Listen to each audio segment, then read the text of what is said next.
সদ্য জন্মগ্রহণ করা এনসিপি দলকে সরকার পৃষ্ঠপোষকতা করছে বলে মন্তব্য করেছেন গণ অধিকার পরিষদের সভাপতি নুরুল হক নূর।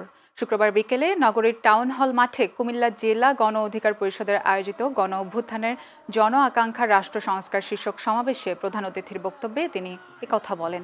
এ সময় মাইলস্টোনের ঘটনা এবং তার পরবর্তী সময়ে একটা স্বচ্ছ, নিরপেক্ষ এবং বিশ্বাসযোগ্য তদন্তের মাধ্যমে প্রকৃত ঘটনা জাতির সামনে উন্মোচন করতে সরকারের প্রতি আহ্বান জানান তিনি। কুমিল্লা জেলা গণ অধিকার পরিষদের সভাপতি ফয়েজ উল্লাহর সভাপতিত্বে এতে উপস্থিত ছিলেন গণ অধিকার পরিষদের সাধারণ সম্পাদক মোহাম্মদ রাশেদ খান, বাংলাদেশ ছাত্র অধিকার পরিষদের সাধারণ সম্পাদক নাজমুল হাসান, মঞ্জুর মোর্শেদ মামুন সহ অনেকেই।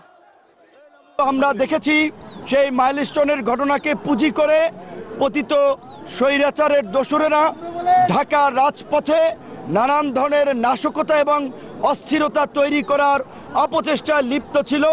তারই একটি অংশ হিসেবে তারা কিছু ছাত্রদেরকে উৎসাহিত করে সচিবালয়ের দিকে নিয়ে গিয়েছে এবং ছাত্রদের মধ্যে ঢুকে সচিবালয় ভাঙচুর করেছে এবং এর মধ্যে দিয়ে সরকারেরও প্রশাসনের একটা দুর্বল চিত্র আমাদের সামনে পরিষ্কার হয়েছে। সচিবালয়ের মতো সুরক্ষিত এবং স্পর্শকাতর জায়গা যদি সরকারের প্রশাসন এবং সরকার নিরাপত্তা দিতে না পারে, তাহলে এই অন্তর্বর্তীকালীন সরকার কিভাবে দেশের 18 কোটি মানুষের নিরাপত্তা নিশ্চিত করবে, সেটি নিয়ে কিন্তু মানুষের মধ্যে উদ্বেগ তৈরি হবে।